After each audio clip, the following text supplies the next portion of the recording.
¿Qué tal? Bienvenidas, bienvenidos a una nueva charla de la llave Psi. ¿Cómo les va? En este espacio habitual de todos los lunes a las 19. Un placer estar nuevamente por aquí. Bueno, como siempre, como solemos hacer en este espacio, la idea es facilitar temas que les pueda interesar, como el día de hoy. Habitualmente traemos temáticas que van surgiendo de lo que ustedes proponen. Esa es un poco también la invitación.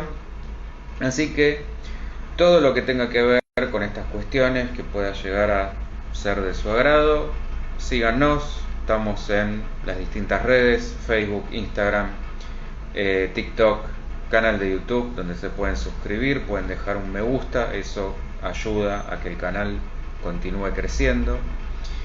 Y por supuesto, dejar comentarios, dejar propuestas, dejar todo lo que ustedes quieran que pueda ser nutritivo para que el espacio pueda también seguir desarrollándose y seguir dinamizándose en cuestiones que a ustedes les puedan interesar. Habitualmente son 4 pilares: las charlas con una temática ya anunciada, los grandes mitos, como el día que nos toca hoy, grandes casos, trayendo también casos clínicos famosos que le podamos encontrar la aplicación en la actualidad, en lo cotidiano, y el ping pong de preguntas y respuestas, donde son ustedes quienes generan en vivo el o los temas que les puedan interesar, casos, preguntas, experiencias, bueno, lo que surja. Por eso es un ping pong de preguntas y respuestas. Hola Isabel, ¿cómo te va?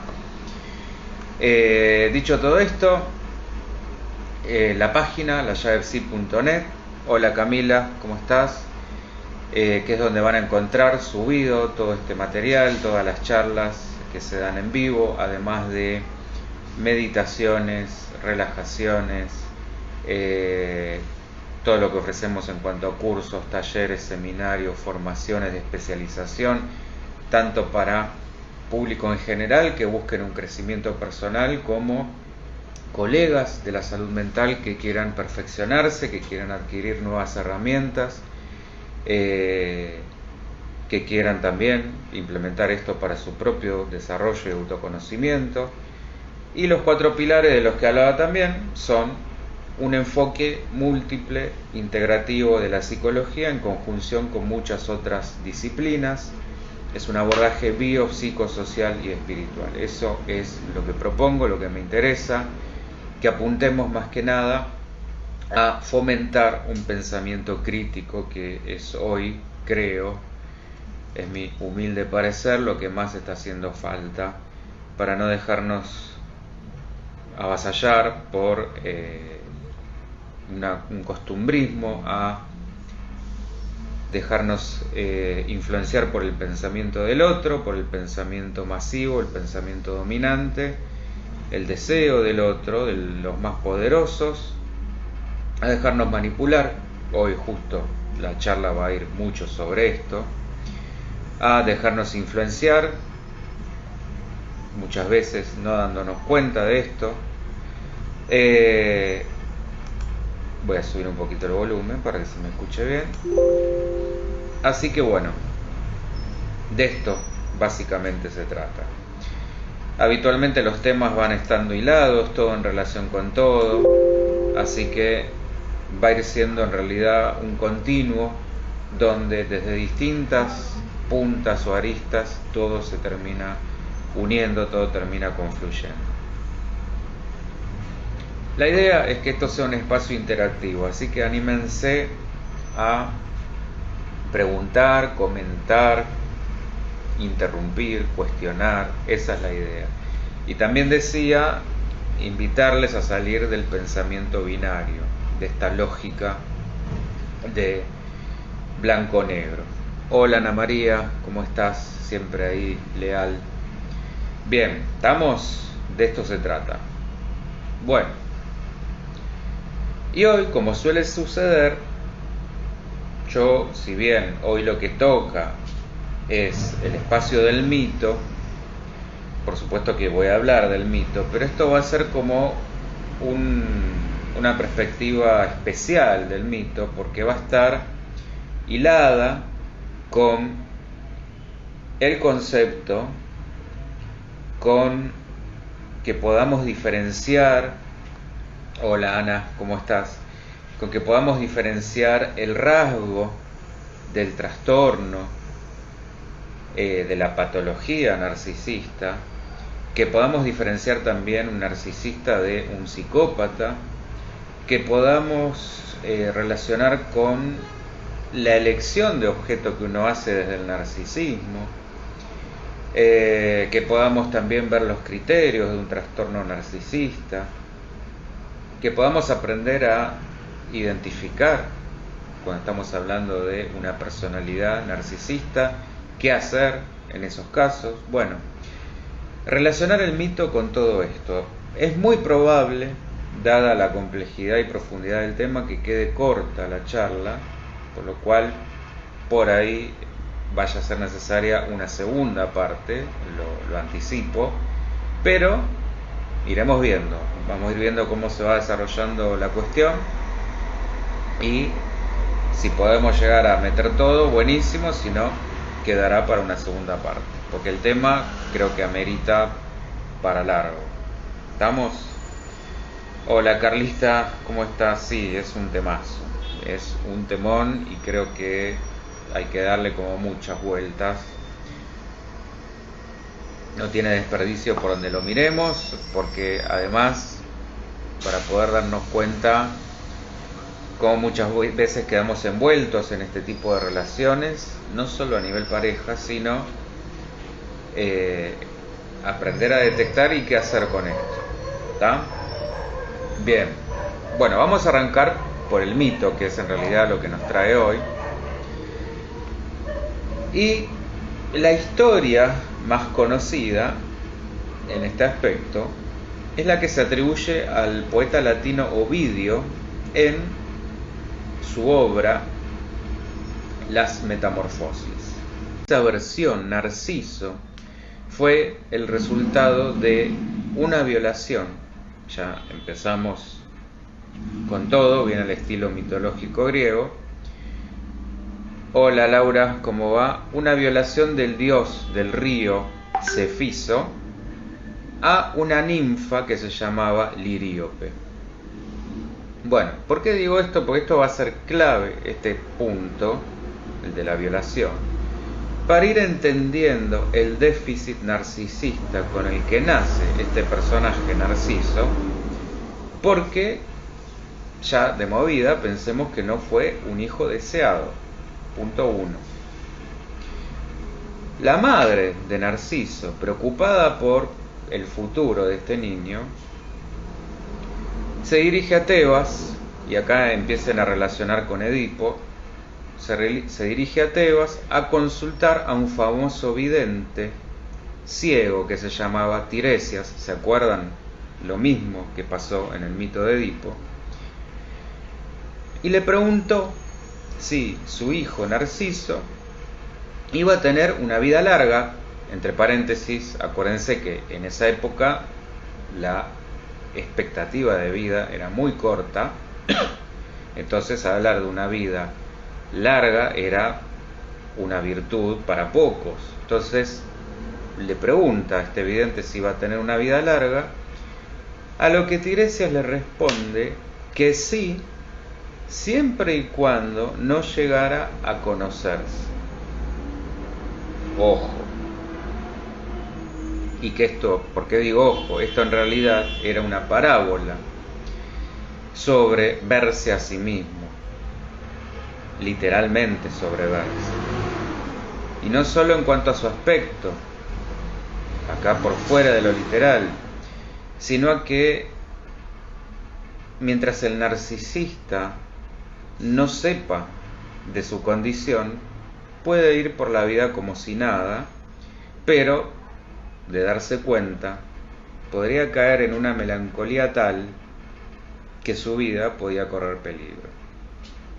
De acá la relación entre narcisismo y melancolía, que ya lo vamos a ver más adelante, como una suerte de dos extremos o polos, de un lado la grandeza y del otro lado la carencia absoluta, el vacío. Bueno, Narciso se había vuelto muy vanidoso porque donde iba enamoraba.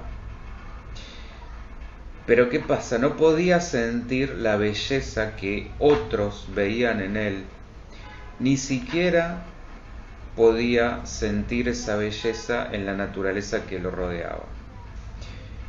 Un día, cuando va al bosque a cazar ciervos, es visto por una ninfa llamada Eco, y acá hago un paréntesis, un intermedio, porque en la mitología, la misma mitología griega, Eco era, hola Flor, ¿cómo va?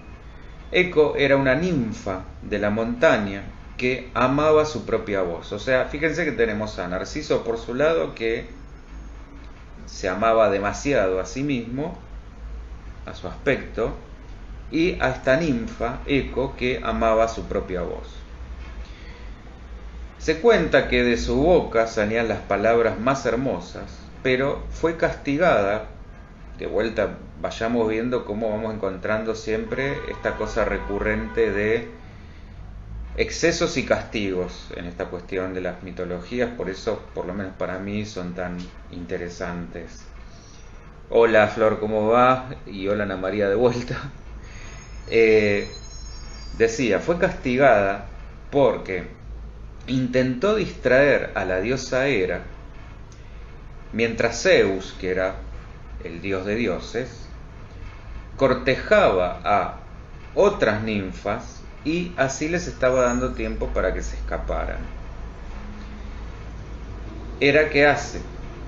Le quita la voz y la condena a repetir la última palabra que decía la persona con la que había estado, con la que había hablado. Cuando Eco lo ve a Narciso, por supuesto se enamora a primera vista y le confiesa su amor, pero como pasaba con todo el mundo, fue rechazada. Entonces se escapa, decepcionada, y se lo cuenta a Némesis, que como su nombre lo indica, era la diosa de la justicia y de la venganza, las dos cosas. El mito nos va a decir que Eco nunca más pudo salir del bosque y se quedó llorando su pena por amor, por el rechazo de Narciso, y desde ese momento solo se escucha su voz repitiendo las últimas palabras de aquellos que cruzan por el bosque. Némesis, para castigar a Narciso, porque por supuesto había quedado absolutamente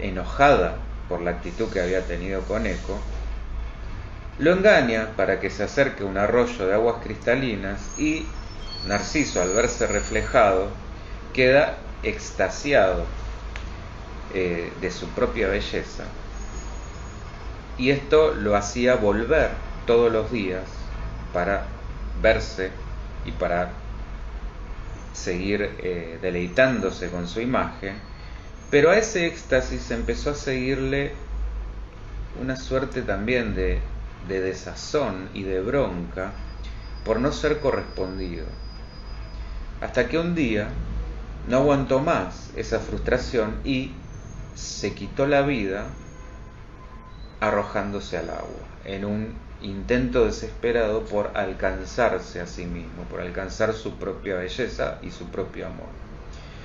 Bueno, en el lugar donde flotaba su cadáver, creció una hermosa flor a la que llamaron Narciso, en recuerdo de este hermoso joven.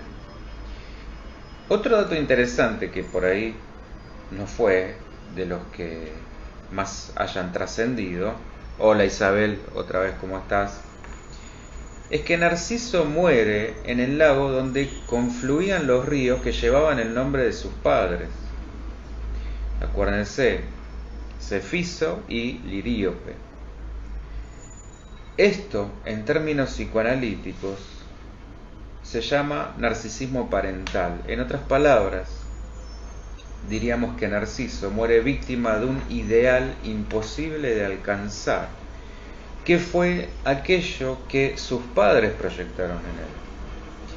Un ideal de belleza tal, en este caso, como podía ser de cualquier otra virtud. La cuestión es que Narciso quedaría esclavo de ese mandato. ¿Está? Bueno, hasta aquí es el mito. Ahora vamos a ver lo que es el concepto, y como dije en la primera parte, vamos a ir viendo el rasgo, el trastorno, lo que sería lo que conocemos habitualmente como psicópata, las diferencias, cuando hablamos de un narcisismo saludable, cuando hablamos de un narcisismo patológico, las elecciones de objeto desde el tipo narcisista, y vamos a ver hasta dónde llegamos. Bueno, el término, por supuesto, en el medio, dudas, preguntas, cuestiones, no tengan miedo en hacerlas, porque para eso es la idea de esta charla. Bien. El término concretamente de narcisismo es anterior al psicoanálisis. Con esto quiero decir que no fue Freud el primero en utilizarlo, sino un psicólogo francés llamado Alfred Binet, o Binet, en 1887, y lo usaba para referirse a una variante del fetichismo que focalizaba en el propio cuerpo el objeto de deseo sexual. De ahí su nombre. En 1910, Freud ahí sí utiliza esta palabra para indicar concretamente la elección de objeto homosexual, pero después del análisis del caso Schreber, ¿se acuerdan? Esto ya lo hemos analizado, si no, búsquenlo en otro video, otra charla donde hablamos concretamente del caso Schreber, donde va a definir o redefinir al narcisismo como un estadio evolutivo intermedio. Esto sería entre el autoerotismo infantil temprano y la elección de objeto que se va a dar después del periodo de latencia. Y después, con la obra de 1914, Introducción al narcisismo, es cuando Freud amplía esta concepción y deja de ser un fenómeno propio de las perversiones y pasa a formar parte del desarrollo sexual regular, a partir de lo cual va a distinguir dos tipos de narcisismo: narcisismo primario y narcisismo secundario. Antes de entrar ahí, hoy, coloquialmente, cuando uno dice narcisismo, esto se lo asocia a el amor exaltado, exagerado a la imagen de uno mismo. Es decir, veámoslo por la parte del sentido común. En lugar de elegir un objeto externo, un objeto amoroso externo, los narcisistas lo que hacen es idealizar con una suerte de réplica, y como esto por supuesto es imposible, vuelcan su amor sobre su propio yo. ¿Estamos? Igual ahora esto es una forma muy simplista de verlo, lo vamos a ir explicando. Ahora sí,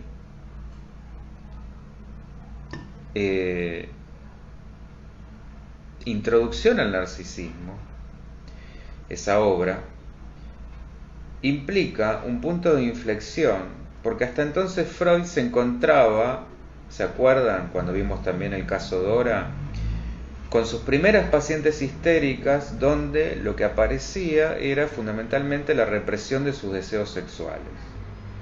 Y esto lo hacían porque consideraban esos deseos indignos, no propios para la época. Estamos hablando de la época victoriana. Por lo que ahí empezamos a encontrar una asociación entre narcisismo y autovaloración, o una suerte de dignidad o moralidad, y de sexualidad expresada como herida narcisista.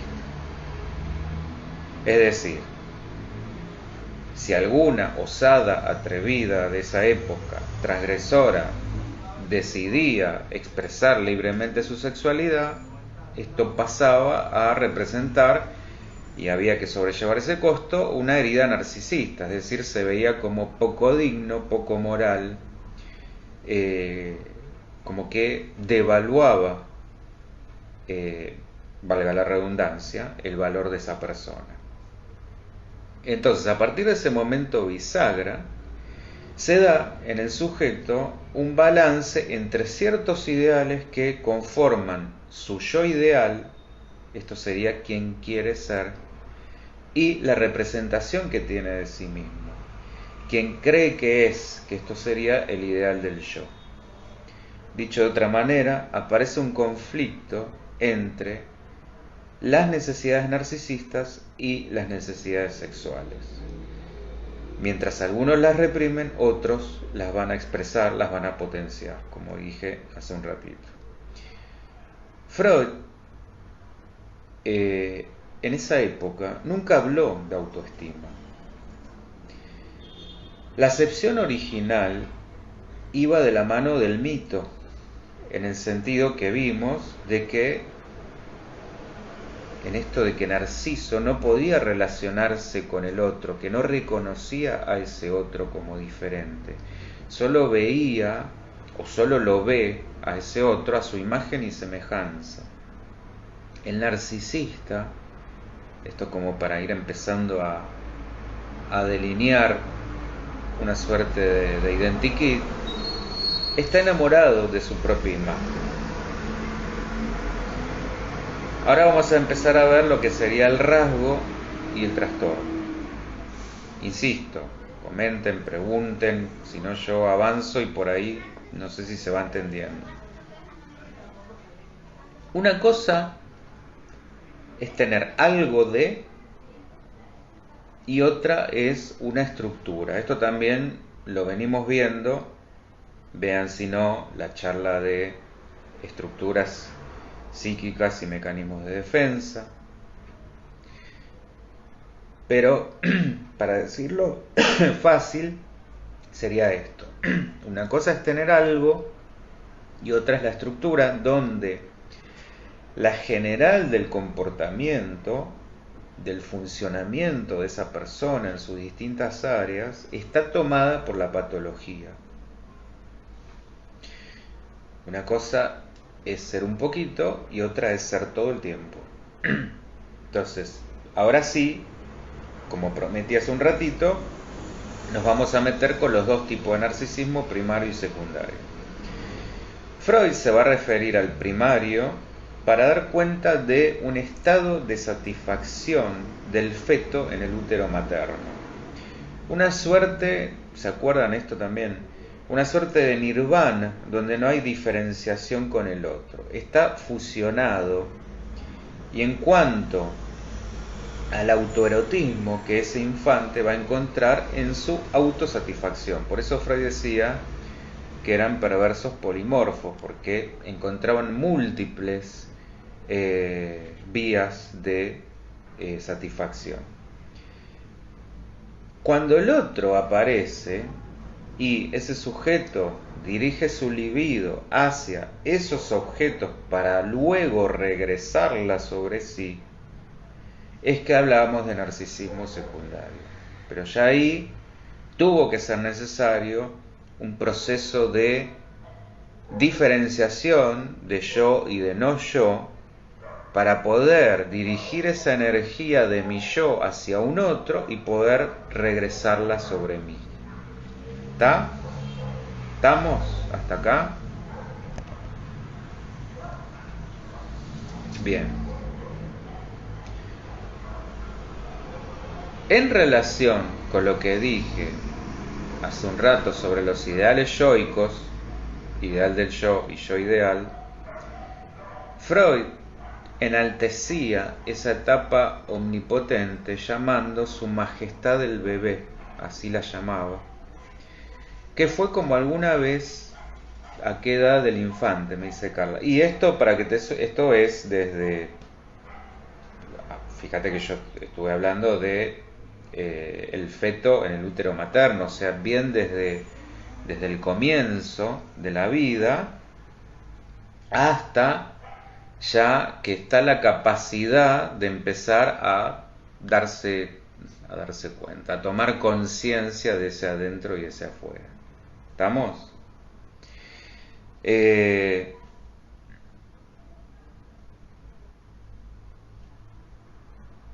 Bueno, yo decía recién, como alguna vez todos nosotros nos hemos creído todopoderosos y luego podemos quedar sujetados de alguna manera a los deseos incumplidos de nuestros padres. Esto que decía hace un ratito de el mandato del que queda esclavizado Narciso.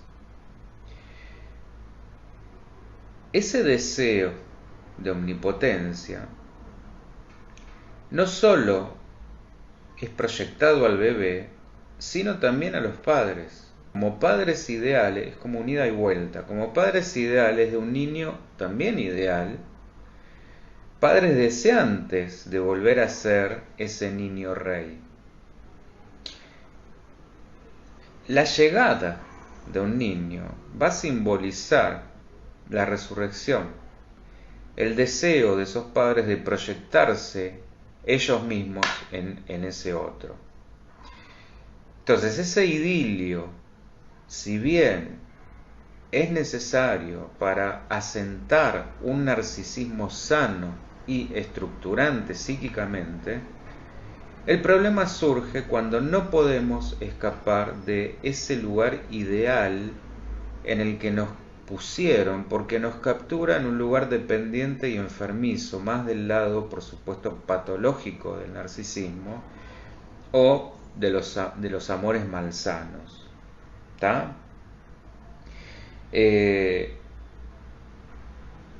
Esto para que, volviendo un poquito a la pregunta que me hacía Carla, si lo relacionás con lo que venimos hablando de el estadio del espejo, de Lacan,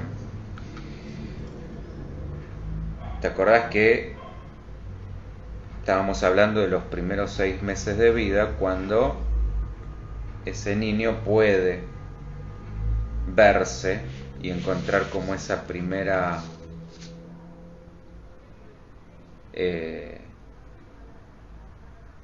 toma de conciencia o de reconocimiento de su propio yo? ¿Está? Pero básicamente esto terminaría simultáneo al complejo de Edipo. Igual ahora lo vamos a ir desarrollando más, que es cuando finalmente se daría como la primera elección de objeto amorosa. Coincide, por supuesto, con el Edipo y post, por supuesto, complejo de castración, donde uno asume que con papá y con mamá no se puede, está prohibido, por lo cual esa va a darse ahí la resolución de un objeto una elección de objeto, amorosa externa. ¿Estamos? Entonces ahí es donde terminaría, respondiendo ahora sí mejor a tu pregunta, Carla. Y por supuesto se inicia desde el comienzo mismo de la vida. Te diría que antes. Claro, efectivamente sería el yo y el no yo. Va siendo por supuesto un proceso, ¿no? Pero entre esos dos extremos. Hola María, ¿cómo estás? Bienvenida. Bien. Entonces, nuestra tarea como adultos exogámicos, aprovechando ahí donde me quedé, Carla, es corrernos de ese deseo del otro si es que pretendemos ser libres, que esta es nuestra gran lucha, diría, de toda la vida. Es este el gran punto a lo que tenemos que llegar. Toda la tarea, todo el desarrollo de nuestra vida pugna por ganarnos nuestra libertad. De lo contrario, podemos encontrarnos con yoes disminuidos, donde nada es suficiente, como veíamos al comienzo con esto de la melancolía, o con yoes, por el contrario, superadaptados, que hacen todo lo que se supone que tienen que hacer y sin embargo se sienten igual de vacíos, porque sienten que no hay nada auténtico en ellos, porque nunca pudieron elegir. Siempre eligieron por lo que otros decían que debían elegir. O los casos más difíciles, los que encuentran en el autoboicot la manera de autoexpresarse, de sentirse, entre comillas, genuinos, de rebelarse a ese mandato. Imaginemos que justamente Narciso, en este intento de rebelarse a ese mandato de belleza, lo que terminó cometiendo fue suicidio. Bueno, y digo justamente en los casos más difíciles porque la otra cara del narcisismo es de alguna manera el masoquismo propio de la melancolía, y esto puede llegar a ser muy autodestructivo. Una de las frases más importantes para mí de Freud es que es necesario amar para no enfermar.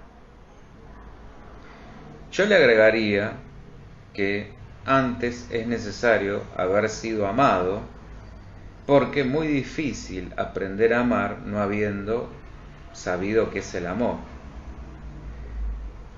Debieron habernos amado para que aprendamos a amarnos y así después poder amar o ser capaces de amar. Porque lo que no es amor lleva al rencor, y ahí es donde quedamos atados al pasado y aparece la compulsión a la repetición. Otro tema del que ya hemos hablado. Y dicho fácilmente, los que no y esto véanlo si no en la historia argentina, los que no conocen su historia, los que no se conocen, están condenados a repetirse. Donde no se vislumbra salida alguna y quedamos, como dice el tango, abrazados al rencor. Solo la elaboración, por eso Freud hablaba en su obra, que fue tema de otra charla, vean por eso como todo se bailando, recordar, repetir y reelaborar. Solo con esa elaboración podemos curar esas heridas narcisistas y que pasemos de una memoria rencorosa a una memoria misericordiosa. Que podemos hacer un juego de palabras con esto y sería algo así como acordar con nuestras propias miserias.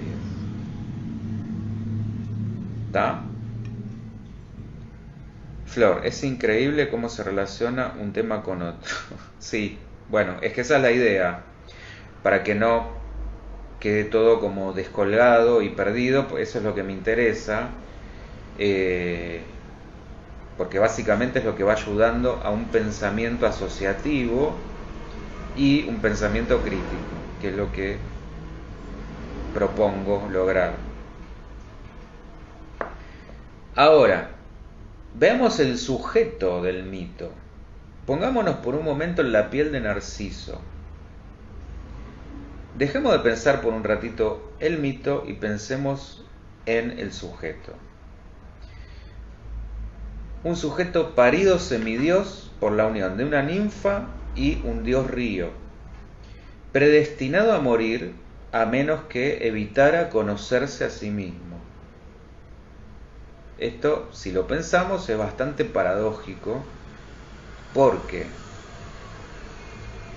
un Narciso que nace hermoso en la palabra de un otro con mayúscula, me refiero a la madre, y los otros que le hacen despejo y reflejan el mandato.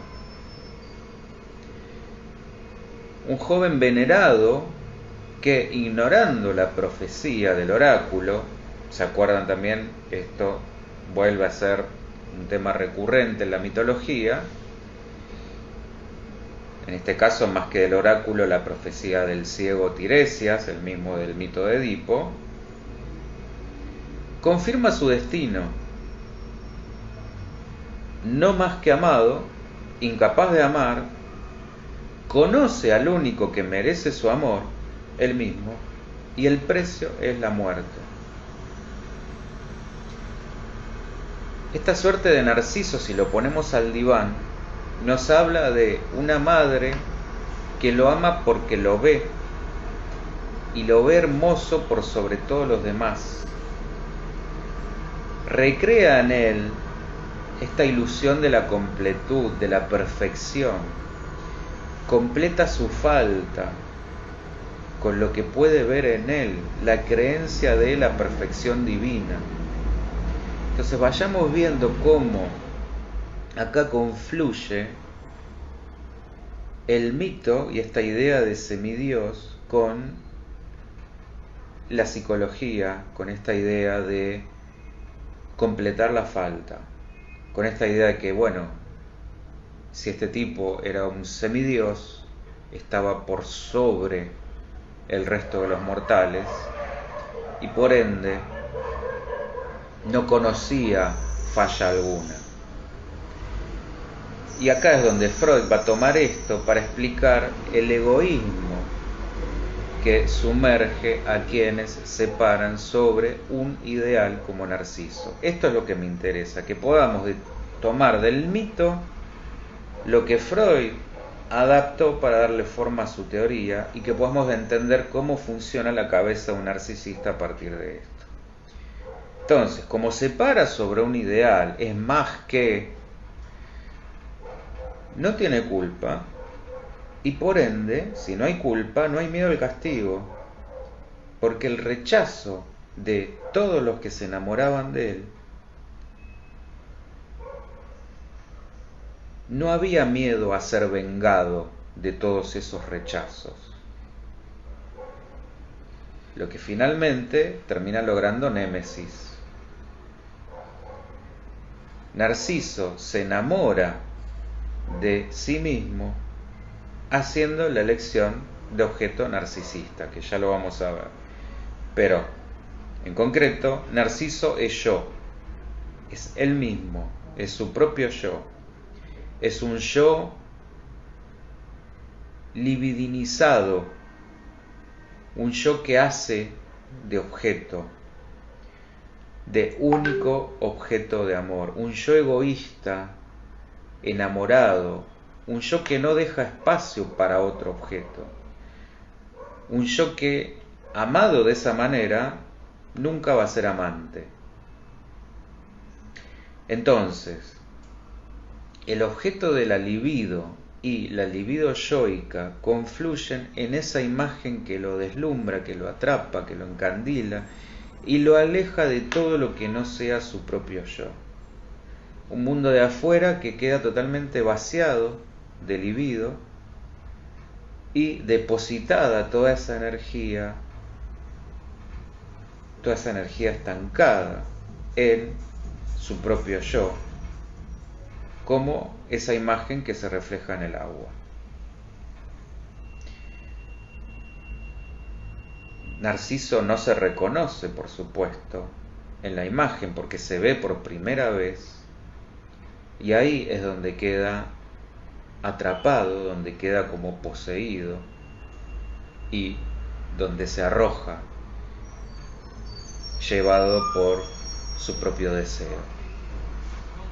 Entonces, incapaz de depositar esa libido por fuera de sí, que es lo que Freud nos advertía, de amar y es poder ser capaces de sacar amor de nosotros para depositarlo en un otro, como Narciso esto no lo puede hacer, Freud nos advertía de que nos íbamos a enfermar si no hacíamos esto. Acá fíjense, Narciso no se enferma, sino que muere, pasa el precio más alto. Un pasaje que podríamos considerar un pasaje directo al acto, más propio del delirio. Y acá es donde nos metemos bien en la parte patológica del narcisismo, un arrebato prácticamente de locura más que de una duda neurótica. Narciso empieza a ver en ese reflejo que si llora, esa imagen llora, que si ríe, esa imagen le corresponde y ríe, hasta en que si se abraza, esa imagen hace lo propio, lo que de alguna manera aumenta su sentimiento por sí mismo, pero al fin de cuentas puede comprobar que su amor nunca va a poder ser correspondido, y ahí es donde cae en conciencia de su malentendido, de su distorsión, de su ilusión, de su engaño. No soporta ese golpe de realidad, ese vacío de yo, que no vale nada al no encontrar satisfacción, y por eso se suicida. Carlita, tiene que ver con el yo ideal. ¿A qué te referís? Porque esto yo lo decía en esta cuestión entre, acordate, lo que uno cree que es y lo que uno quisiera ser. Como ahí donde se plantea la conflictiva entre estas dos instancias. ¿Está? Laura, qué lindo tema, voy entendiendo varias cosas y tengo más dudas también. Bueno, aprovecha, Laura, a tirar todas las dudas que tengas. Para eso justamente es el tema de la charla. Bueno, esto para volver a aclararlo, Carlita. Acordate, hablábamos de este momento bisagra donde época victoriana, esta cuestión de la represión sexual y cómo está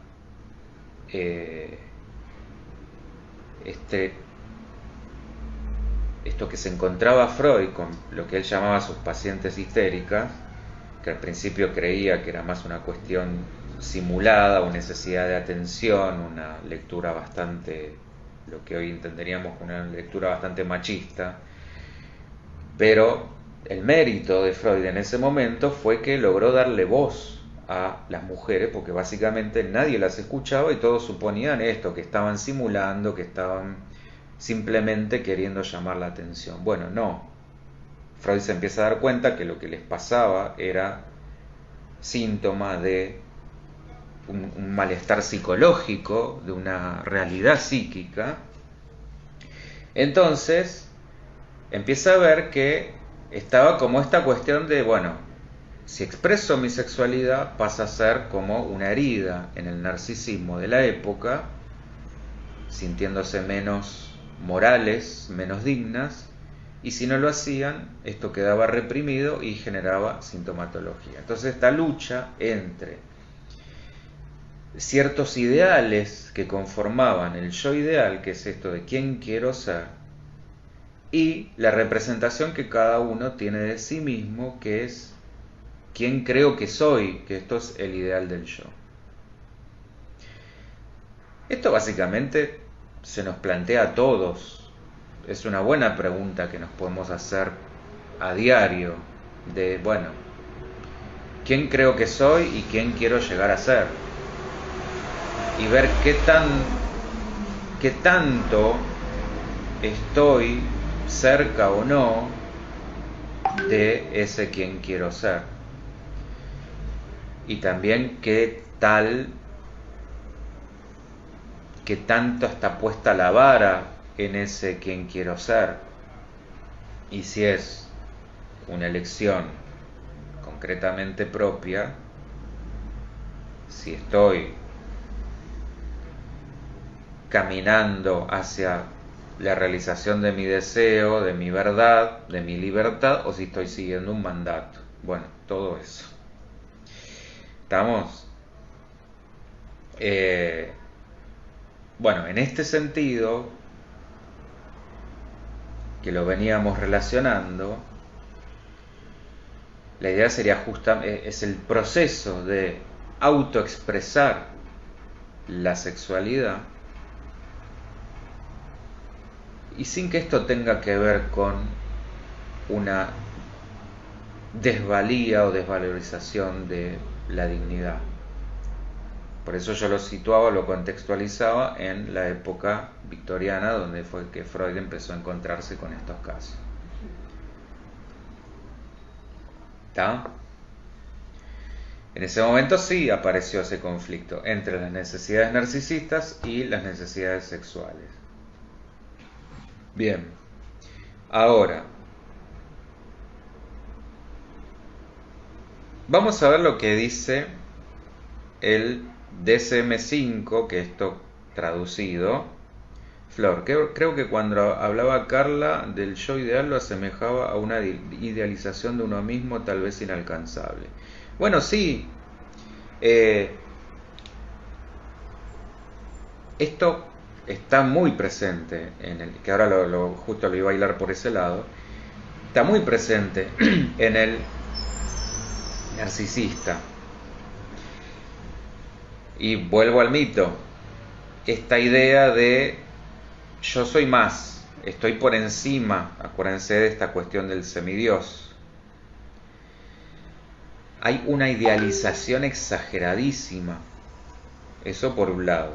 Pero también lo que tenemos que ver, Flor, es, porque a veces esto sucede, que uno se pone, está muy bien tener un ideal al cual uno quiera llegar, pero que también sea un ideal alcanzable. Porque si yo me propongo ser esto, un semidios, bueno, voy a estar en un problema. Y va a ser tal la frustración que voy a ir teniendo que nunca voy a estar conforme. Y esto es muy común de lo que decía antes de la sobreadaptación, donde a veces ese ideal está puesto bajo el mandato de una perfección divina, paterna o de quien sea. Exacto, esto que vos decís, de esa perfección de una vara alta imposible quizá de llegar. Exactamente, justamente. Entonces, hay que ver que ese ideal sea alcanzable y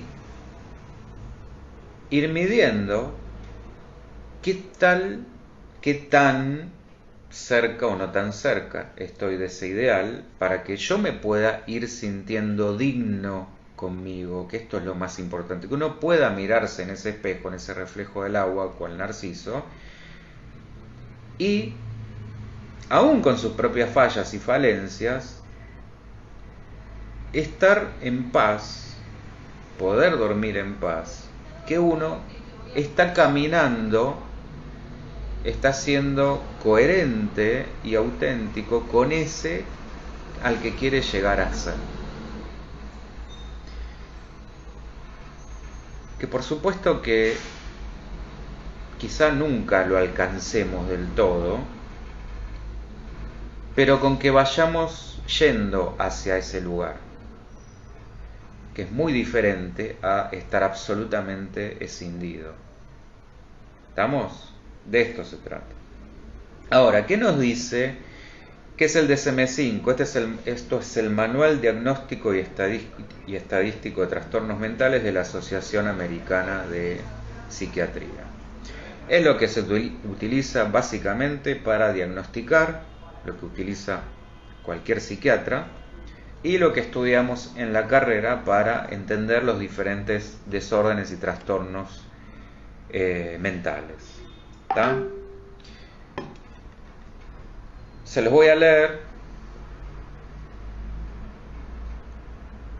porque esto es imposible saberlo de memoria. Lo describe el DSM de la siguiente manera. Cuando hablamos de un trastorno de personalidad narcisista: patrón dominante de grandeza en la fantasía o en el comportamiento, no importa. Necesidad de admiración y falta de empatía, que comienza en las primeras etapas de la vida adulta y se presenta en diversos contextos y que se manifiesta por 5 o más de los hechos siguientes. 1. Sentimientos de grandeza y prepotencia. Por ejemplo, exagera sus logros y talentos, espera ser reconocido como superior sin contar con los correspondientes éxitos, o sea, chapea al pedo, esto lo agrego yo. 2. Está absorto en fantasías de éxito, poder, brillantez, belleza o amor ideal, acá es donde aparece esta palabrita, ilimitado. 3. Cree que es especial y único y que solo pueden comprenderle o solo puede relacionarse con otras personas o instituciones especiales o de alto estatus. 4. Tiene una necesidad excesiva de admiración. 5. Esto de vuelta también entre paréntesis en el punto 4. Recuerden de dónde venía Narciso, hijo no deseado, fruto de una violación. Por ende, eso genera un déficit tal, una inseguridad en el fondo tal, que se contrapone con esta necesidad excesiva de admiración. 5. Muestra un sentimiento de privilegio, es decir, expectativas no razonables de tratamiento especialmente favorable o de cumplimiento automático de sus expectativas. Carla me dice, hay un montón de gente así. Lamentablemente sí. Por eso es interesante que las empecemos a reconocer. 6. Explota las relaciones interpersonales, es decir, se aprovecha de los demás para sus propios fines. 7. Carece de empatía, no está dispuesto a reconocer o a identificarse con los sentimientos y necesidades de los demás. 8. Con frecuencia envidia a los demás o cree que estos sienten envidia de él. 9. Muestra comportamientos o actitudes arrogantes de superioridad. María me hace una carita como que, bueno, no lo puedo creer. Entonces, de estos 9, teniendo, repito, 5 o más criterios. Y podemos encontrarnos con 2 tipos o formas o manifestaciones. Tenemos lista de nombres en nuestras mentes, dice Flor. Bueno, bien, no te voy a pedir que los digas, pero por supuesto que van apareciendo. Carla 10 manipulador. Sí, estaban los criterios. Espérate que ya te digo por dónde. El 6, explota las relaciones interpersonales, esta cuestión de explotar, utilizar al otro, es decir, se aprovecha a los demás para sus propios fines. Decía, 2 tipos, narcisismo grandioso, que es el autoexhibicionista, y hay otro bastante menos común, que es un narcisismo vulnerable e hipersensible. Y ojo con porque es el tipo más raro, que se esconde detrás de una máscara de retraimiento social y de falsa humildad. Si no la vieron, yo les recomiendo que vean la serie Dahmer, no sé si seguirá estando en Netflix, que es la historia real de un asesino serial, porque tiene bastante estas características, aparece bastante más retraído y aparentemente inofensivo. Y esta versión no aparece en ningún manual diagnóstico, no lo van a encontrar en el DSM, pero sí aparece documentada en algunas fuentes. Ahí me dice la vio Carla. Está buena, hay partes que son difíciles para digerir, pero está buena para entender un montón de esta historia. Más allá de esto, si bien esta segunda forma aparece documentada en algunas fuentes, tomémoslo con pinzas, no aparece en fuentes oficiales. yo lo traigo como un aporte, pero sí lo que digo que podemos distinguir a estos sujetos por los tres egos: egoísmo, egocentrismo y egolatría. Y esto vendría a ser una tríada maléfica de soberbia, arrogancia y altanería, que no son lo mismo, por eso las separo. Parecen sinónimos, son bastante parecidas, pero no son exactamente iguales. Soberbia, bueno, obviamente va por el lado del orgullo, por nunca dar el brazo a torcer. Arrogancia, por creerse mejores. Y altanería, por la prepotencia. Que esto es por ahí, diría, la parte más importante, porque es el ejercicio de un poder sobre el otro. Que este es él como gran condimento. Porque puede darse en cualquier esfera: económica, física, emocional, psicológica, mental, cultural. Es decir, el narcisista, por supuesto, cree que está por arriba, necesita de un otro que se sienta poca cosa, y el narcisista va a tener desde algún lugar un poder sobre ese otro, ya sea una dependencia desde algún atractivo físico, y lo va a ejercer, pero lo va a ejercer como posesión, celos, violencia. Puede tener un poder sobre el otro económico y lo va a ejercer. Puede tener sobre el otro un poder emocional, una dependencia emocional, donde va a manipular y dar vuelta las cosas a su beneficio. Un poder psicológico, un poder intelectual, donde también puede hacer sentir al otro constantemente ninguneado en ese sentido, rebajado. Bueno, esto es un punto que me parecía fundamental. Entonces no se olviden: soberbia, arrogancia, altanería, los tres egos: egoísmo, egocentrismo y egolatría, que esto también quiero que quede bien claro, porque tampoco son lo mismo. ¿Tenemos clara la diferencia entre egoísmo, egocentrismo y egolatría?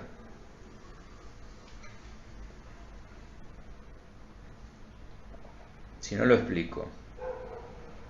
Pero es un punto muy, muy importante. Hola, Bienestar Natura, Wilde, ¿cómo va? Egoísmo creo que sabemos todos. Creo que no hace falta explicar nada. Egocentrismo, la palabra lo dice, esas personas que buscan ser, son el centro. Básicamente todo es autorreferencial.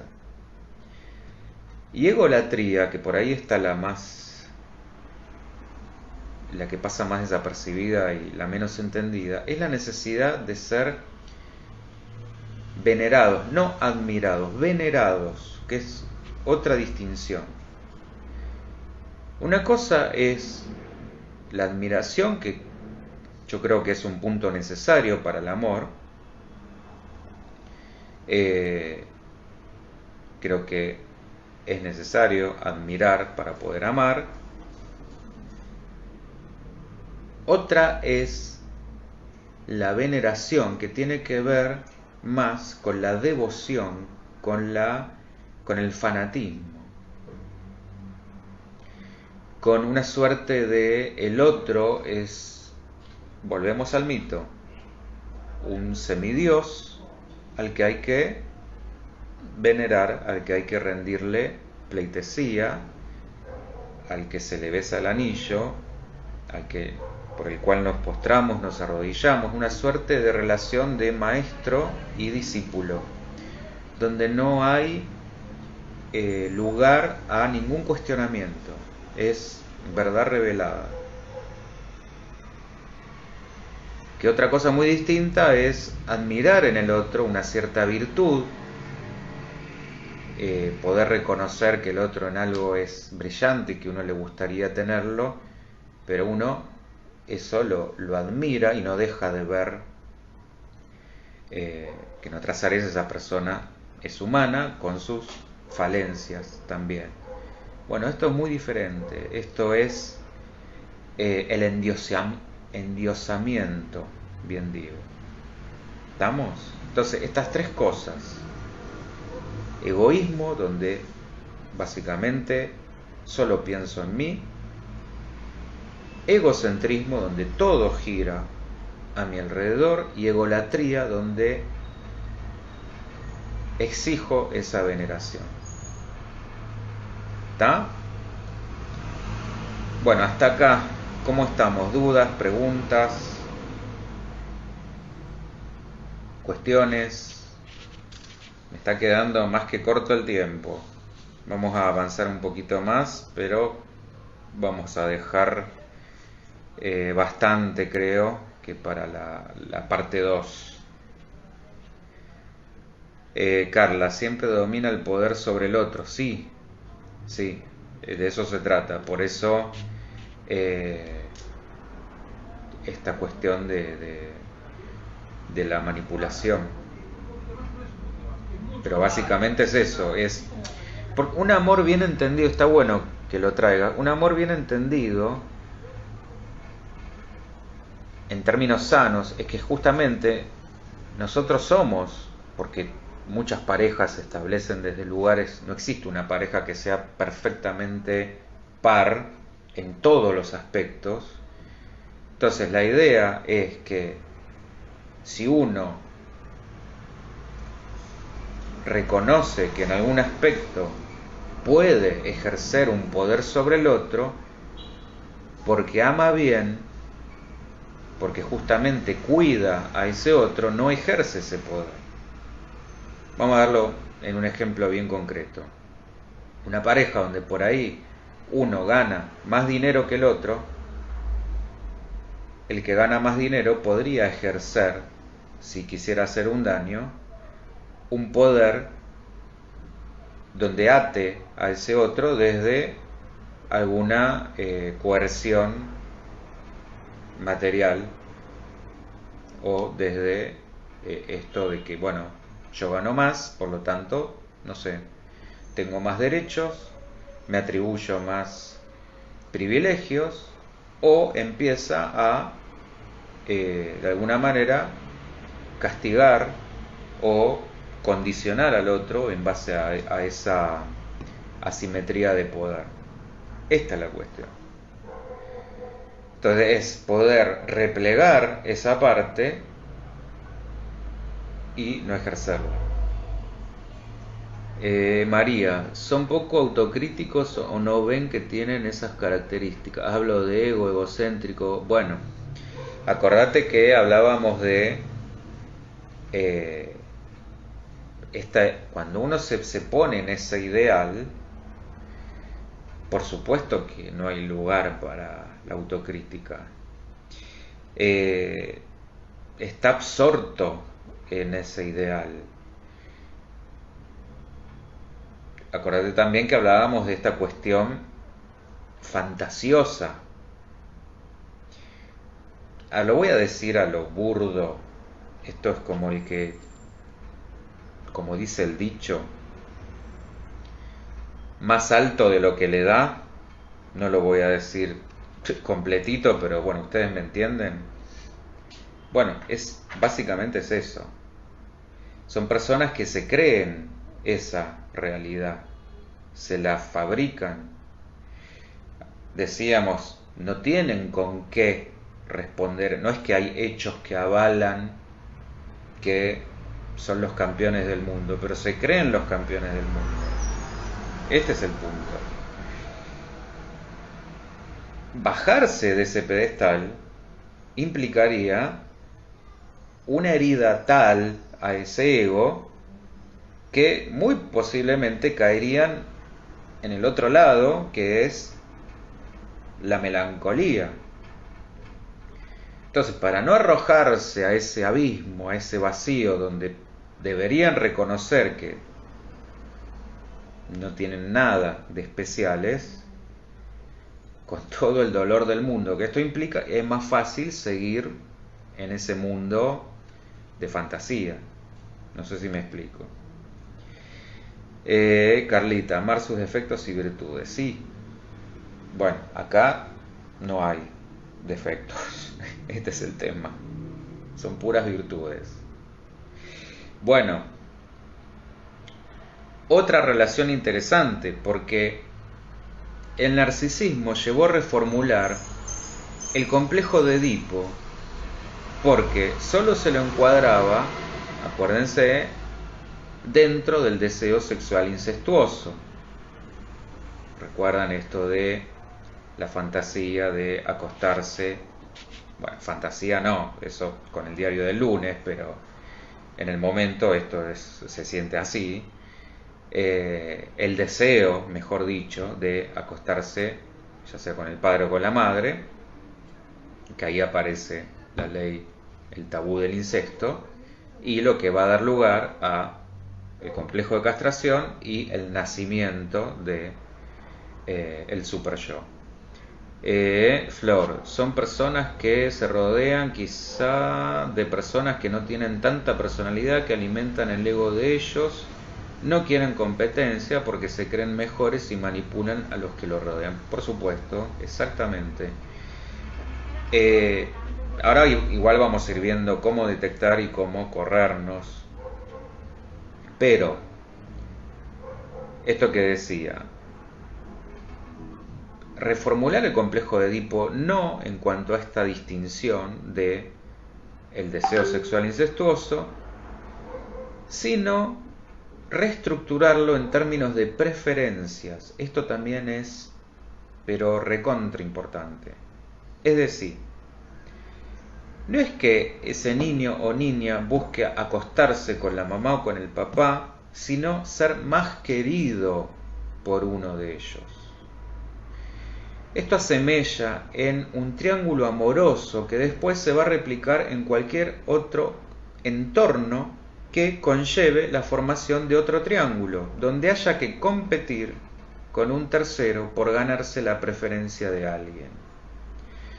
Y esto se liga más al narcisismo que a la sexualidad, porque se basa en una lógica de vuelta, mejor que. Soy mejor que fulanito, menganita, y voy a pelear por esa preferencia. Lo que en un momento fue ganarme la preferencia de mamá o de papá, después pasa a replicarse a cualquier otro triángulo. El jefe,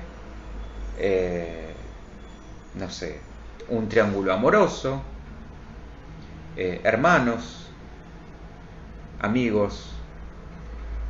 Lo vemos en múltiples ejemplos de la vida cotidiana porque vivimos en un mundo de rivalidades y comparaciones binarias. Y también acá, dentro de nuestro propio espacio neurótico, cuando nos torturamos con esas decisiones o cuando justamente nos torturamos por ser incapaces de decidir. Pero lo más trascendente de todo, que el narcisismo, si lo entendemos así, es más importante que la sexualidad, que pasaría a ser una motivación más entre muchas otras, como las de autoconservación, por ejemplo.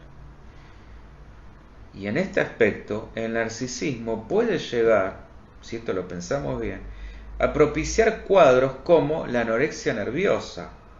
Es decir, ¿qué pasa en una anorexia nerviosa? Se privilegia tanto ese ideal de delgadez extrema y la ganancia de valor social frente a esa conservación de la salud, es decir, vale ese ideal de delgadez aún pagando el precio de la salud y hasta la propia vida.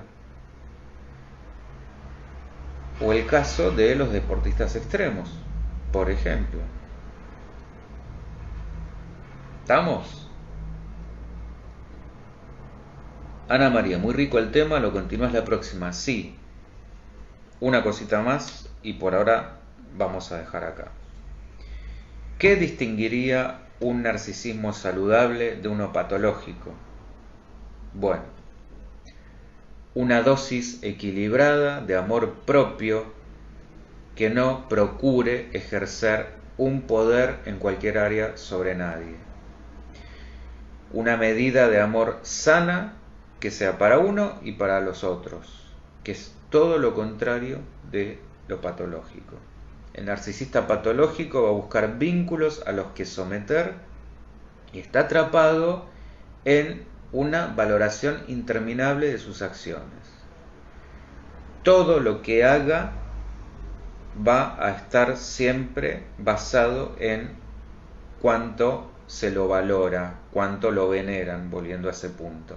Flor, sí pensaba desde Narciso el de los físico-culturistas. Sí, pero no solo el de los físico-culturistas, porque también el que está ahí tentando la muerte, un deportista extremo, también está en este lugar de ideal de omnipotencia, de a mí no. Y esto que dije recién de la valoración de las acciones es esencial en la estimulación temprana para el desarrollo psíquico. De vuelta a lo que venimos hablando de esa mirada, de ese otro significativo. Una mirada atenta que simboliza atención, cuidado y validación. Esto es lo que va a dar la cuota de narcisismo sano, lo que va narcisizando, si me permiten la expresión, a ese sujeto en formación, a ese niño.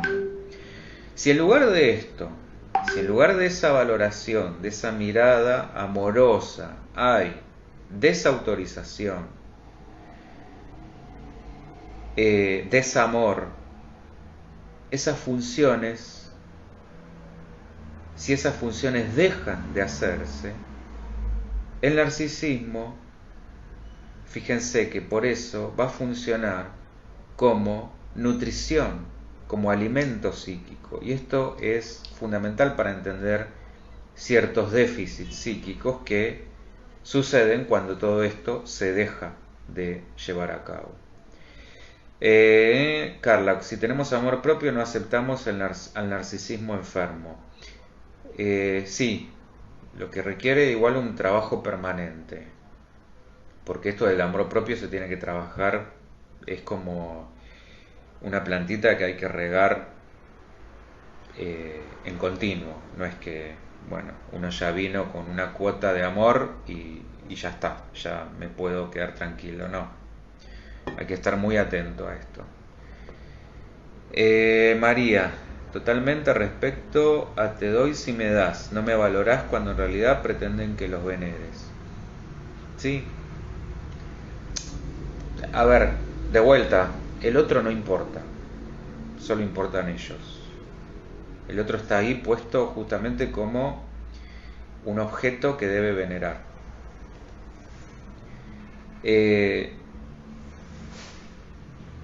Volviendo a lo que decía de la época victoriana de Freud, ahí nadie podía expresar con orgullo y libertad su sexualidad, por ende, esa sexualidad era reprimida y generaba síntomas psicológicos y físicos. Bueno, actualmente algunos especialistas ven la necesidad de fomentar el narcisismo sano por supuesto, no solo en la crianza, sino también en una nueva cara del psicoanálisis, darle un nuevo aire en cuanto a no focalizar solo en los aspectos sufrientes del sujeto, sus conflictos, sus contradicciones, sino en validar también sus aciertos, sus recursos, sus progresos, para que el tratamiento sea más integral, más del lado de Eros, de lo creativo, de lo expansivo, y no tanto de Tánatos, de lo destructivo. de lo desintegrador. Apoyarnos, en otras palabras, en los avances y la apertura para lidiar con lo otro, con lo regresivo y lo que tiende a volver a esa etapa uterina. ¿Está? ¿Estamos? Bueno, nos va a quedar pendiente la elección de objeto, que invito a que no se lo pierdan, porque es desde qué lugar podemos enamorarnos, es decir, cuando la elección se hace desde el tipo narcisista y cuando no. Vamos a ver algunas cuestiones, una ida y vuelta entre Freud y Lacan. Bueno, pero básicamente vamos a girar en esta cuestión de el amor. ¿Estamos? Así que sí, va a haber una segunda parte porque se nos ha quedado, no quiero hacer un video de 2 horas, por más que la tentación esté, pero bueno, vamos a poner un límite castrador. ¿Está? Bueno, gracias Carlita, gracias por tus palabras. Gracias Flor, gracias. Espero que sirva, esa es la idea, que no quede en una cuestión meramente teórica, sino que nos sirva para darnos cuenta si por ahí hay algún personaje de estos merodeando, o por ahí hacernos cargo. Una cosa es que podamos tener un rasgo, acuérdense de todas esas 9 que leí, si hay 5 o más, un rasgo lo podemos tener todos y esto no es pecado. Una cosa es que haya 2 o 3 cuestiones de esas que uno las tenga y no está mal, somos humanos, es perfectamente razonable. Otra es que haya un trastorno. Donde hay un trastorno hay una demasía de algo, y si hay una demasía hay que equilibrar, que no es imposible, es decir, se puede volver de eso, no es que sea una cuestión impurable. Otra cuestión, como sí vamos a ver, que también es invitación para que no se pierdan la próxima, es la psicopatía, que ahí ya entramos en otra arista, en otra cuestión, y cómo darnos cuenta cuando estamos hablando de un narcisista y de un psicópata. ¿Está? Bien. Bueno, por supuesto, igual, si quedó algo boyando en el tintero, déjenlo en los comentarios, yo después eso lo tomo. La semana que viene, feriado, me voy a tomar un paréntesis, o sea, vamos a dejar el halo de misterio, y vamos a retomar la charla el otro lunes. Así que el próximo 16 no va a haber charla y sí la vamos a continuar el 23. ¿Está? Así de paso, bueno, sigue picando la cuestión. Ana María, son muy renuentes a la psicoterapia porque se la saben todo. Ni siquiera, no encaran, no. A ver, o no encaran ni en pedo, permítanme la expresión, ni loco te hacen una terapia, y si te la encaran es más desde el lugar de tumba terapeutas. Es decir, yo le voy a mostrar al terapeuta que sé más que el psicólogo. Desde ese lugar lo hacen. Que por supuesto que eso no sirve para nada, porque no es una terapia. Insisto sobre esto. Hay casos que sí empiezan como a darse cuenta de que algo no va bien, y es dolorosa la caída, porque se tienen que bajar del pony y la bajada no es agradable y no es suave. Hay casos que se animan a eso, no son la mayoría. La mayoría hacen algo generalmente porque alguien les dice, mira, hacé porque esto así no va más, o porque en una pareja, por ejemplo, puede suceder que la otra parte les esté diciendo, si esto sigue así, me voy, con lo cual hacen una suerte de pantomima, de terapia, para darle un maquillado y tratar de que las cosas, un como sí, como diciendo, bueno, mira, estoy haciendo esto, no molestes, pero en realidad ni pienso cambiar, esta es la realidad. Eh, pero también hay casos que sí, se animan, reconocen y están dispuestos a bajarse de ese caballo. Son pocos, pero bueno, vamos a darle también un crédito. Que le tienen miedo porque lo sacan de su realidad. Y que por supuesto, sí, es lo que decíamos al comienzo, no es agradable para ellos asumir que todo ese mundo que se fabricaron es un castillo de cristal. Bueno, saludos, Flor, gracias. Flor, María, Carlita, Ana María, bueno, me estoy olvidando seguramente de alguien más. Un placer. Bueno, estos temas me interesan, me gustan porque generan justamente esto, esa es la idea. Y la invitación para la segunda parte. Así que el lunes que viene no, el otro nos estamos volviendo a reencontrar. Guarden todo lo que quieran de preguntas y de dudas y de lo que se les pueda ocurrir o casos o experiencias, así también las compartimos, ¿está? Muchísimas gracias, nos estamos volviendo a ver. Chau, chau.